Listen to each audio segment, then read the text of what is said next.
Oh, Vin, this is the toughest thing I've seen. Hello and good evening, everyone! Hello! Welcome to the Night Safari. Now, you know what? I see friends from all over the world seated right in this crowd tonight.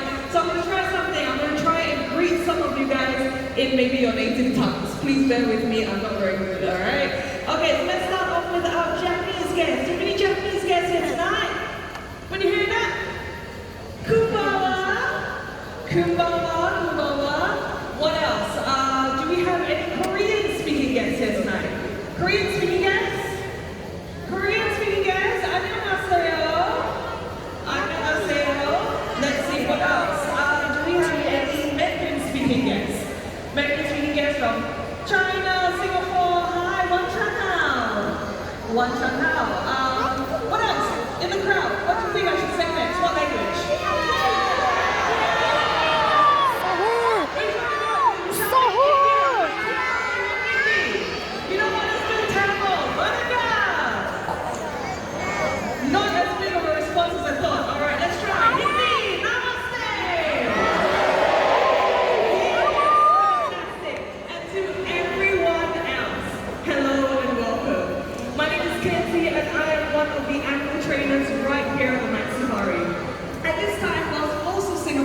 Are heading out, going to find supper, having dinner with their friends. Well, myself and my friends, we are just starting our shift.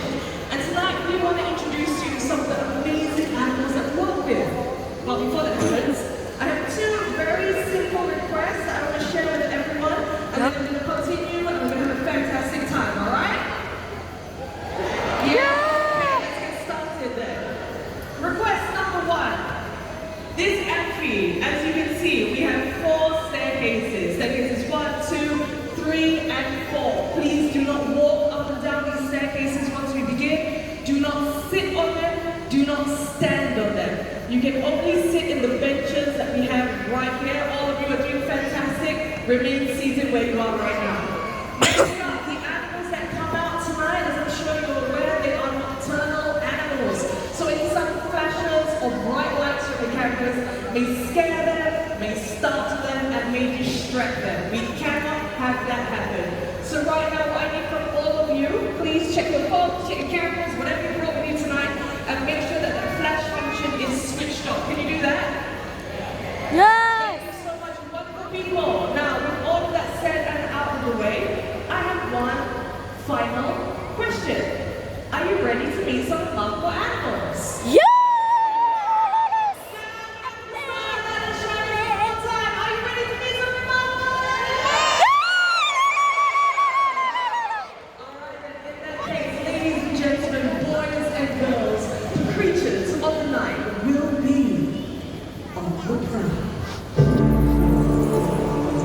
This is so tough.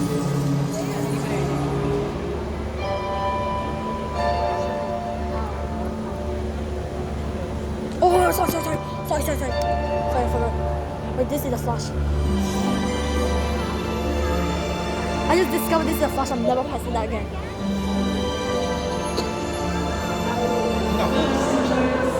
It's Mia! Mia, look, it's your cousin! Mia! Oh my god, and their cousin bro, you're telling me Emma is I said, Mia, look, it's your cousin!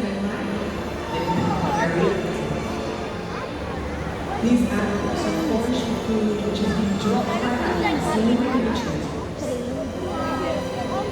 It's you, your cousin! Just watch, no need to say anything. Sorry, it's a species! Just stay quiet.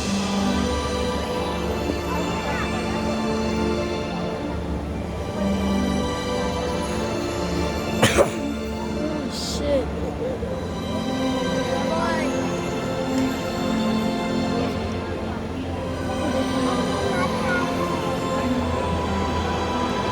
This is too epic. Where did it go? It died? Oh, my ass. All right, now ladies and gentlemen, remember just earlier on, whilst pics are out, I did mention about animals which live in the treetops. And tonight, you lucky people, one such animal. His name is Narnia. Take a good look right over there.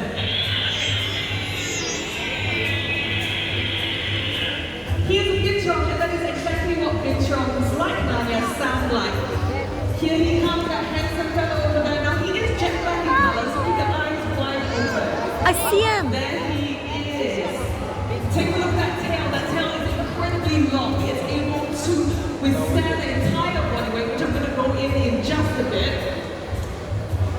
Now, like I said, these animals are jet black in color. This makes them almost invisible at night, which is very interesting for an animal which goes hunting in the dark. Now, this tail is a three-head color tail. What do I mean by that? Well, take a look. It's like my tingling. Isn't that amazing? Yeah. What? All right, there you go, love. Now, as mentioned, this tail has many adaptations to it. It is incredibly strong, it is incredibly long, and it acts as a fifth lid. This means that, as you can see, they're able to grasp with it. They are able to hang down from it, as once again you just saw. There you go. And then able to reach for tasty treats, which you also saw. Now, these animals, they live in Southeast Asia, places like Malaysia, Indonesia, and their name Binturong comes from a language which is now extinct. We may never know what that word actually means. Now, the native people of Malaysia actually caught these animals and kept them as pets a very long time ago. And off he goes. Now, remember that tail I was telling you about? A lot of adaptations, incredibly strong. Let's take another look at it. It is so strong, in fact, it is able to withstand the entire body weight, which in Narnia's case is about 15 kilograms. Imagine that amount of power and muscle just in that tail alone. Absolutely amazing. Well, thank you very much to Narnia, and if you'd like to see more Binturong straight after this, why not hop on over to our leopard trail, and you might be able to spot a few of Narnia's friends. But in the meantime, we are going to continue our adventure, and we're going to take it to the skies. The owl? Fish owl? To the skies. What is it? It's an owl! Oh What is that?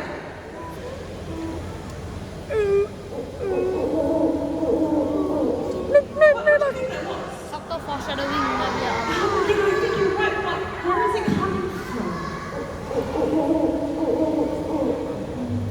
Ho ho ho! I'm a hoe. You know what? I think it's coming from right up there.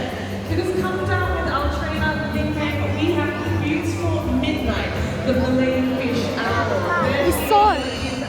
Yep, you're right. I'm from Malaysia. Yeah, really saw just now. When we were. So when you hit the listen up for her, you'll hear exactly what she sounds like. Now, owls in general, they rely on a very keen sense of hearing to search for food, and for Malay fish owls in particular, they're quite fond of water. So what they would do is stand in shallow pools, and they would just wait for their food to swim by. That's a pretty smart tactic. There's a lot of things that I love about owls, but why don't we ask Ming-Heng? Ming-Heng, what is your favorite thing about owls? My favorite thing about owls is their super soft wing tips, makes them utterly silent when they fly, which is a very useful skill for them as their prey do not hear them come when they hunt. And Malay fish owls are also known as the friends of the farmers, where they keep the rodent population down. That is really interesting. So on that note, let's say goodbye to Ming-Heng the trainer along with Midnight, our Malay fish owl. Thank you very much. Bye-bye. Now owls, they have a wide range of adaptations, and one which is very interesting is the way that they turn their heads. So tonight we're going to have another trainer bring on out a very special friend of ours. But before that happens, you know what, we're going to try something. We're going to do a comparison test. Here they are, this is Shelby along with Oscar, the Eurasian eagle owl.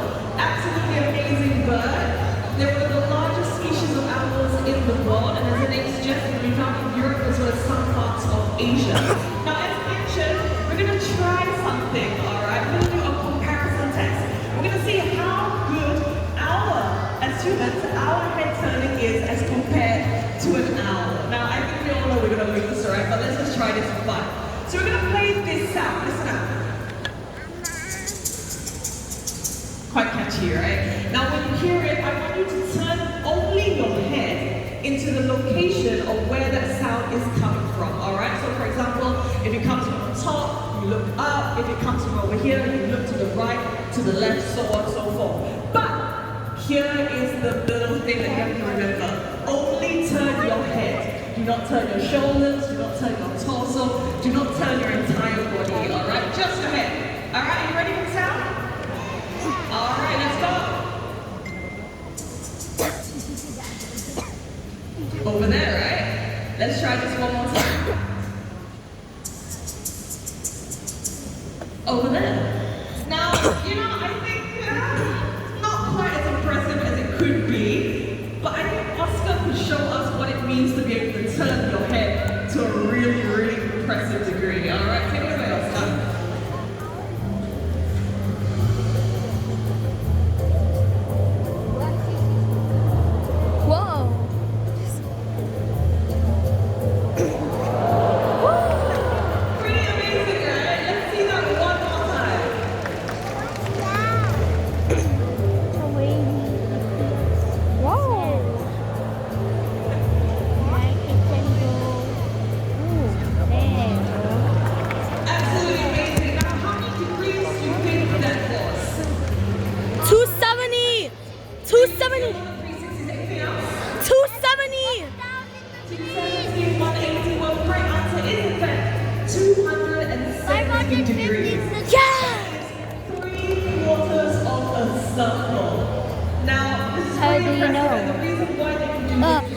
I learned this from when I went to Bird Paradise yesterday. The number of neck vertebrae that you and I have. We have 7, ours have a whopping 14. Alright, well, thank you very much to Oscar the Eurasian Eagle Owl and Steve Shining. Now, look at that wingspan. Did you see how the birds in the front, the plants, were moving just when Oscar was flat-footing? The power behind those wings. Absolutely amazing. Now, let's see that head turn one more time, but why not, right?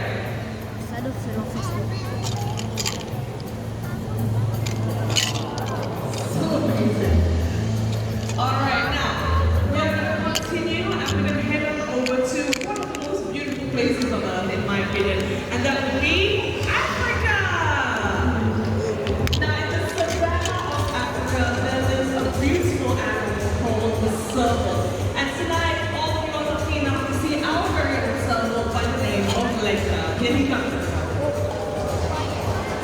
It's just a cat. I've been here all this for a while. I'll be quick. Thank you. There he is.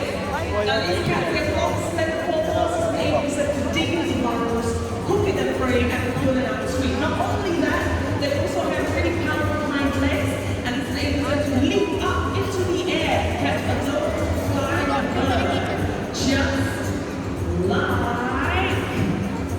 Wait for it. Let's see if he's going to try one more time. He didn't quite get that reward. He might be headed back home. He's going to try one more time.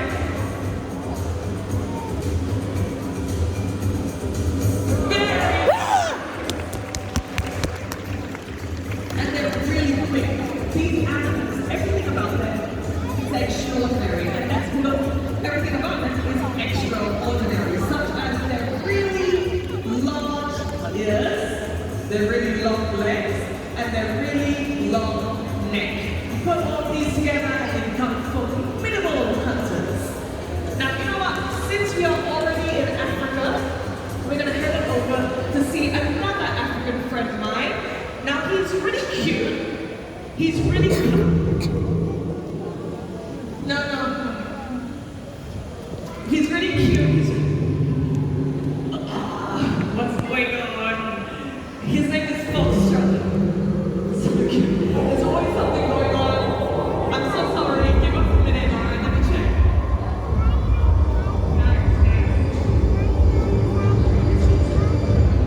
It's not.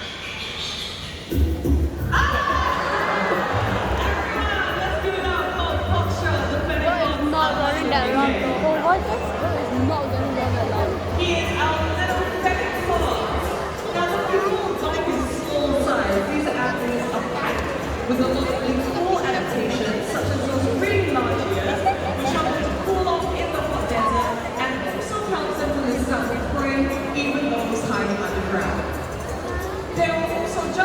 America, our surfboard, they're really good at jumping. As you can see, they're able to leap directly up into the air to catch low-flying birds, insects, or even to evade predators. Now you can see how fast he is. These animals are packed with agility. And what that means is they are able to run and change directions really quickly. As you can see, take a look at that. Very impressive. And once again, this helps them to catch prey I can hear and colors. helps them to evade those really large predators. Now, how many of you think that he is a fully grown fennec fox? Or is he a little baby? Do you think he's a little baby? He is a fully grown fennec fox. He will not get any love from this and so forth. That is why they have to be able to protect themselves against larger predators, thus having so many adaptations. All right, well, thank you very much to Foxtrot. Give it up to Foxtrot, everyone. Sorry, I love animals. Fennec fox is absolutely incredible. All right, now, ladies and gentlemen, for this next segment, I am not going to tell you what animal is going to come out. All right, but I will give you 3 clues. You know, I'm kind of feeling a little bit lonely up here, so I'm going to come down and join you up in front. All right. So, first clue: this next animal is black. Any guesses? Porcupine. Porcupine. Porcupine. Black. Porcupine. Spiky all over. What do you think? Porcupine. Porcupine. I think you are absolutely right. Now, for this next bit, I'm going to need 2 very brave adults volunteers. Oh. So you can run down, remain seated, just wait. I was going to, but I'm not an adult. I'll pick you. Once again, adult young man, come back in about 10 years. If I'm still here, I'll pick you, alright? Okay, let's see. Let's pick someone from this side. The hand up. We need an adult. How about you? You are trying to get your dog to come down. How about you come down? Alright, come down. If I give my first volunteer a big round of applause. You trying to push your dogs out here? I said no, I said come up here. Alright, come down. Now, while you come down, be careful with the steps. We're going to pick our next volunteer. Let's see over on this side. Alright, I see a woman over here. I think you're wearing a pink dress. Is it pink or orange? Oh, okay. Alright, come on down. Everyone, give us a round. Okay, let's wait for this lovely woman to come and join me. Hi, ma'am. Hi, sir. I'm going to ask you both 2 very important questions. Luckily, you both know the answers, alright? Okay, what is your name and where are you from? I'm Indian. Sorry, what's your name again? Lighthouse. Lighthouse. Lighthouse from India! Yeah? Alright, next up. What is your name and where are you from? My name is Girija. Your name again? Girija. Girija. From India! Okay, what we're going to do, I'm going to have you go and join Norman, like our trainer over here, and you're going to go and join Renee over here. What's going to happen, ladies and gentlemen, our 2 volunteers are going to be feeding our porcupine. To be more specific, it is an Indian crested porcupine. Now, Yes. these animals, they can be found in Southeast Asia, places like India as well as Bangladesh. They're one of the largest species of rodents which can be found in India. both Indian. Now, if you're not sure what a rodent is, well, I want you to think of rats, mice, even capybaras. They are all part of the same family, and what's absolutely amazing is that they all share very similar traits, meaning that they all have a fantastic sense of smell. Rats, mice, capybaras, and porcupines. So our 2 volunteers over here have been briefed by our trainers, and what's going to happen is they're going to feed a little bit of our porcupine's favorite food, which happens to be a bit of sweet potato. Now, here he comes, right next to us, Kyle. I see it. Thinking, why is the trainer walking so close to this porcupine? Can't they shoot out their quills? No, they don't. They cannot. These animals don't shoot out their quills. Instead, what they do is back up into anything which they might deem to be threatening. Our first volunteer doing fantastically. Now, just like all the animals that you've seen tonight, these animals come with a whole range of adaptations. And porcupines are no different, right? So we're going to show you I've been another on this for a while. I need to drink my water. and this would be Go follow their the porcupine. collapsible quills. What do I mean by that? Well, take a look. Exactly what I said, collapsible quills. These quills are able to collapse and lay flat onto their body. Why is this so? Well, this is so that they can hide in hollow burrows and logs during the daytime, and at night they'll come out and forage for food, for fruits, or even small mammals, as well as vegetables. Now, on to our second volunteer, who once again doing fantastically.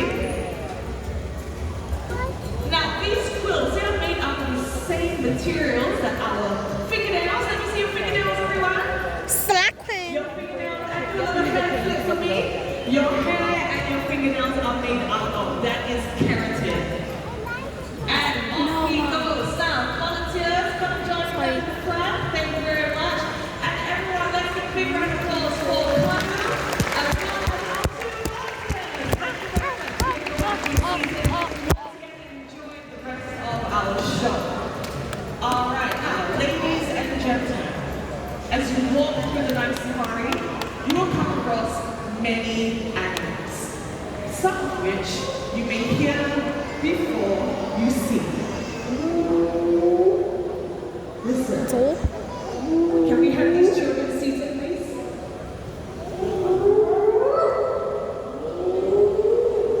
hyena. Hyena.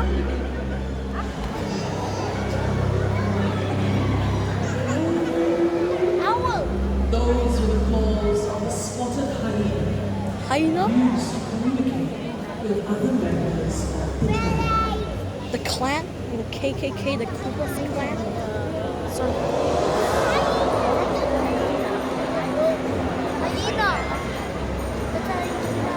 This is Shaka, the spotted hyena. They have powerful jaws able to crush bones, including those of elephants. With an excellent digestive system, Elephants? digest its high. This includes skin, teeth, horns, bones, and even the nerves. These animals are incredibly intelligent and powerful, and not only that, they are nature's cleanup crew. They remove diseases in the environment by eating carcasses left out there in the wild. So you know what? We should be very, very thankful. Now, ladies and gentlemen, let me ask all of you, do you think you've seen some amazing animals tonight? yeah. Shalala. The night is still young, so why not check out our walking trails, hop on the tram, and most importantly, keep discovering